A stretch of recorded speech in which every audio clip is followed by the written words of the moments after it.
بسم اللہ الرحمن الرحیم. ناظرین، میں شیخ وقاص اکرم شو کے ساتھ آج حاضر. ناظرین، آج کے پروگرام میں ہم بات کریں گے افغانستان سفارتکار کی بیٹی کے مبینہ اغوا اور افغانستان میں افغان ایئر فورس کی بدترین صورتحال پر. اس میں ہم یہ بھی دیکھیں گے کہ کس طرح سے بھارت اپنے مفادات کی تباہی کا ذمہ دار پاکستان کو قرار دے رہا ہے. ناظرین، افغانستان میں ڈرامائی تبدیلیاں رونما ہو رہی ہیں. اس کے اثرات پاکستان پر بھی پڑ رہے ہیں، پڑتے رہیں گے. ایسے میں کسی بھی حادثے کے پیش نظر بعض سفارت خانوں کو خصوصی ہدایات جاری کی گئی.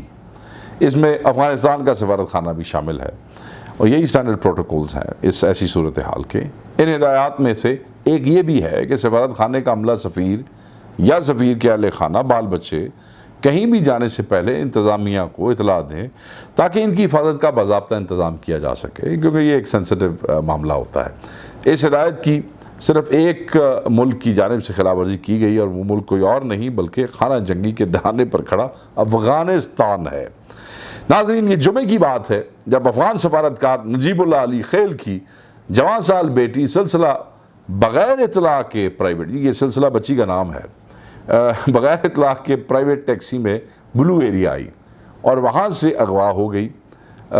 کئی گھنٹے بعد وہ بے ہوشی کی حالت میں سیکٹر F7 میں اس حالت میں پائی گئی کہ اس کے ہاتھ پاؤں بندھے ہوئے تھے. اس خبر کا آنا تھا کہ شاہ سے زیادہ شاہ کے وفادار بھارت سرکار نے آسمان سر پہ اٹھا لیا اور اس کے میڈیا نے ایک جھوٹی تصویر کے ذریعے جو قطعی طور پہ سلسلہ کی نہیں تھی یہ بتانے کی کوشش کی کہ اسے پاکستان نے اغوا اور تشدد کا نشانہ بنایا ہے. میں یہ آپ کو بتاتا چلوں کہ یہ بچی کوئی چھوٹی بچی نہیں تھی، اس کی عمر لگ بھگ 26 سال تھی.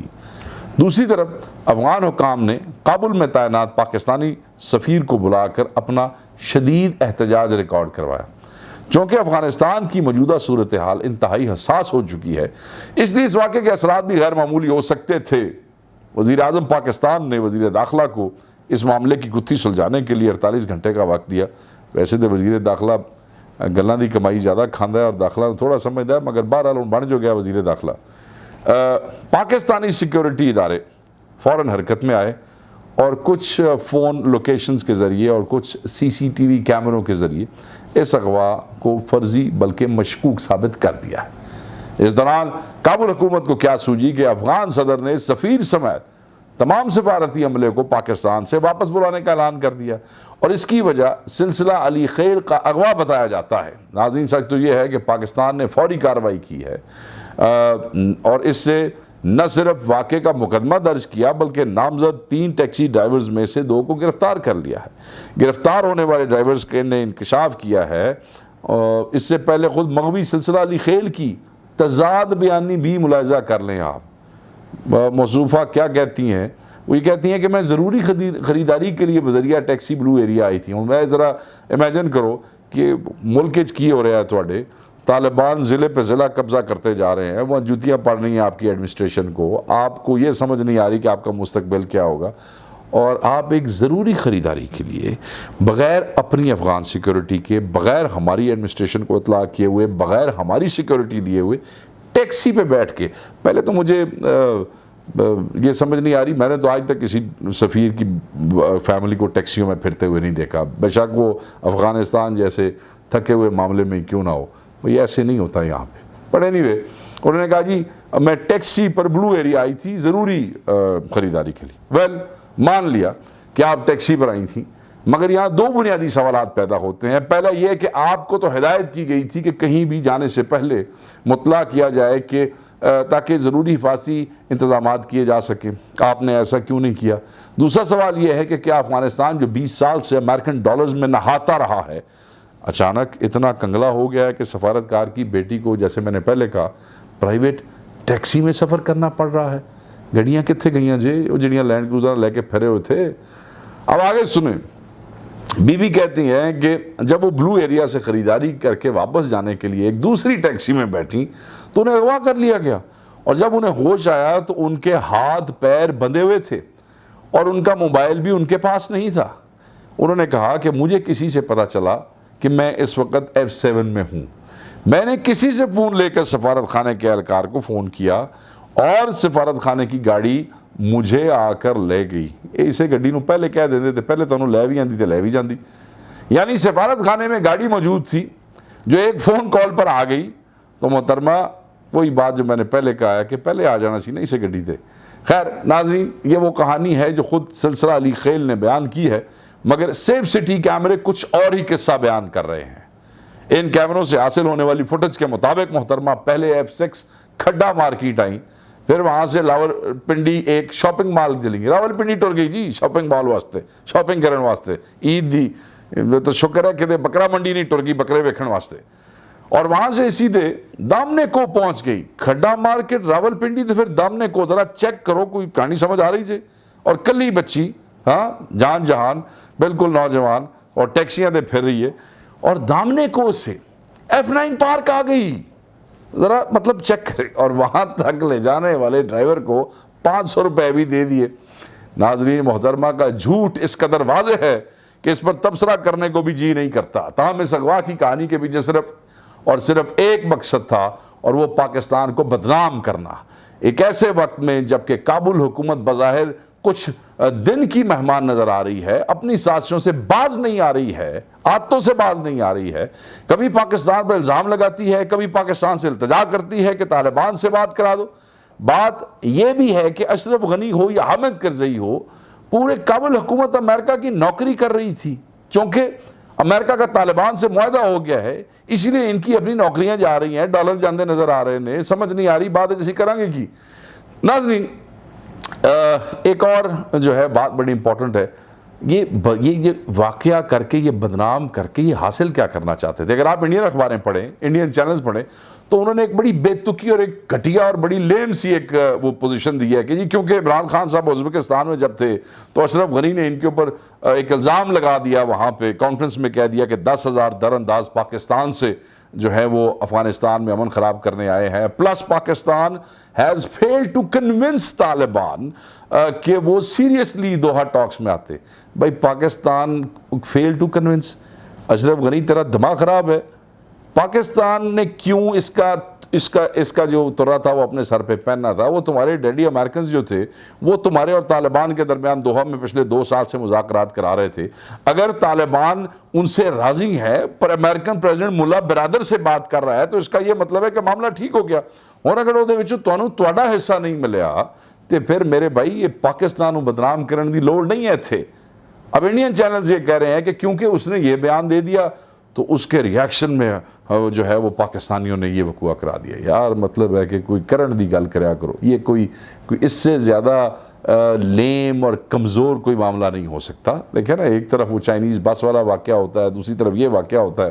میں تو یہ سمجھتا ہوں کہ یہ سارے ایک وہ ادھر بھی انڈینز پیچھے اور ادھر بھی انڈینز ہی پیچھے ہو سکتے ہیں. اور اس کے بعد میں نے پہلے جیسے بتایا نا، سب سے پہلے اچھالنے والے بھی وہی انڈینز تھے. تو ان فضولیات کا کوئی فائدہ نہیں ہے. اپنی جان بچاؤ. طالبان جو ہے نا وہ اب 200 ضلعوں سے معاملہ زیادہ ہو گیا. اشرف غنی صاحب تسی جانا ہی جانا جے انلیس تواڈے سیاسی والد امریکنز جڑے نے وہ تو طالبان سے آپ کے لیے کوئی رحم شہم کا کوئی معاملہ کر لیں، کیونکہ آج کل طالبان امریکنز کے بڑے فین ہیں، تو پھر شاید آپ کی کوئی جان چھوٹ سکتی ہے، آپ کو حصہ وصہ مل سکتا ہے. ورنہ تیاری رکھو. ناظرین، ایک ایسے وقت میں جبکہ افغانستان کے 400 اضلاع میں سے آدھے طالبان کے کنٹرول میں ہے اور کتنی ہی ولایتوں کے صدر مقام کے گرد طالبان گھیرا ڈالے موجود ہیں، طالبان کے سپریم لیڈر ہیبت اللہ نے کہا ہے کہ فوجی پیش قدمی کے باوجود اسلامی امارات سختی سے ملک میں سیاسی تصفیے کے حامی ہے. سیانے ہو گئے نا، مخالفین وقت ضائع کر رہے ہیں. یہ بھی وہ ٹھیک کہہ رہے ہیں. ہمارا پیغام یہی ہے، یہ ہیبت اللہ صاحب کہہ رہے ہیں کہ غیر ملکیوں پر انحصار کرنے کی بجائے ہمیں اپنے مسائل خود ہی حل کرنے چاہیے اور اپنے وطن کو اس بحران سے نکالنا چاہیے. I agree 100%. ناظرین، طالبان سپریم لیڈر کا بیان ایک طرف حوصلہ افزا ہے تو دوسری طرف یہ بات بھی نوٹ کرنے کی ہے کہ اس بار طالبان کے سربراہ نے عید کے لیے جنگ بندی کا اعلان نہیں کیا.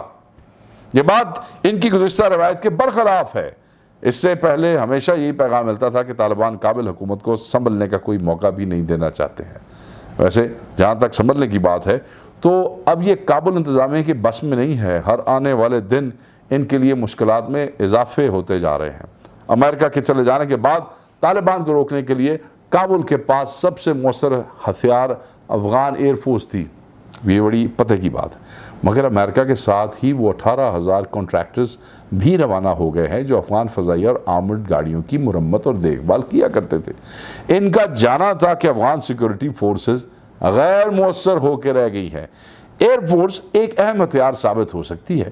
اس بات کے پیش نظر طالبان نے ایئر فورس کے پائلٹس کو ہلاک کرنا شروع کر دیا ہے اور اب تک مختلف کارروائیوں میں 7 پائلٹس مارے جا چکے ہیں۔ ناظرین، ہم نے پہلے بھی کہا تھا کہ افغانستان میں سبھی ڈبل گیم کھیل رہے ہیں، اور اگر تاریخ میں چلے جائیں تو ایسے بہت سے کریکٹر واقعات ملتے ہیں جو ابھی ان واقعات کے آلموسٹ ملتے جلتے ہی ہے، اور ظاہر ہے کہ امریکہ بھی اس سلسلے سے مستثنا نہیں ہے۔ اس نے ایک طرف کانٹریکٹرز واپس بلا لیے ہیں، ٹھیک ہے، اور جہاز تسی آپ پہ سانبھو، تو دوسری طرف کہتا ہے کہ وہ بدستور 3 لاکھ افغان آرمی کو تنخواہیں دیتا رہے گا۔ اوبیسلی طالبان بھی تو پیسے دینے نے جناب، مگر یہ اور وہ کس طریقے سے دینے، وہ ایسے ہی ہوں گے نا، اسی بہانے سے جائیں گے۔ مگر یہ سب جانتے ہیں کہ فضائی تکنیکی تعاون کی عدم موجودگی میں امریکن تنخواہیں کابل حکومت کو نہیں بچا سکتی، اس کابل حکومت کو اب کچھ نہیں بچا سکتا۔ ناظرین، اب بات کرتے ہیں بھارت کی، جو اس وقت بیگانی شادی میں عبداللہ دیوانہ بنا ہوا ہے۔ اس کی سرمایہ کاری ڈوب چکی ہے، پاکستان کے خلاف انٹیلیجنس نیٹ ورک تباہ ہو چکا ہے۔ قندھار میں اس وقت ان کا سفارت خانہ پاکستان کے خلاف کارروائیوں کے لیے مرکزی حیثیت رکھتا ہے۔ اس سفارت خانے کا عملہ فرار ہو گیا ہے، دوڑ گئے جی، نس گئے جی۔ دوول میں پوچھا تیرے تو بڑیا تقریرہ کر رہا سی، وہ کتنے ہیں بھائی؟ یہی دوول تھا نا جو کہہ رہا تھا ہم بلوچستان میں ایسے کر دیں گے، ہم افغانستان میں ایسے کر دیں گے۔ آؤ پھر ٹائم آ گیا جی، بہرحال anyway۔ اور اب یہ عمارت طالبان کے زیر کنٹرول میں ہے۔ اب بھارت کے خلاف ایک ہی ہتھیار ہے اور وہ ہے پروپیگنڈا۔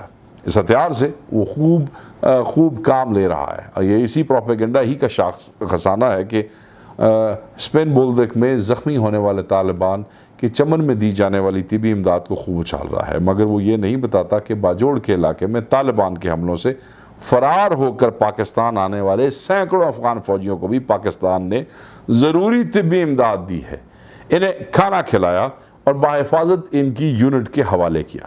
ناظرین، افغانستان کے ایشو پر پاکستان کی پالیسی واضح ہے، اور وہ یہ ہے کہ پاکستان افغانستان میں امن کا خواہش مند ہے۔ میرے ویوز ہو سکتے ہیں کچھ اور، میں آپ کو اسٹیٹ کی بات کر رہا ہوں، مگر امن کا قیام پاکستان کی نہیں بلکہ خود افغانوں کی ذمہ داری ہے۔ ناظرین، اس کے ساتھ ہی اجازت دیجیے، اللہ حافظ۔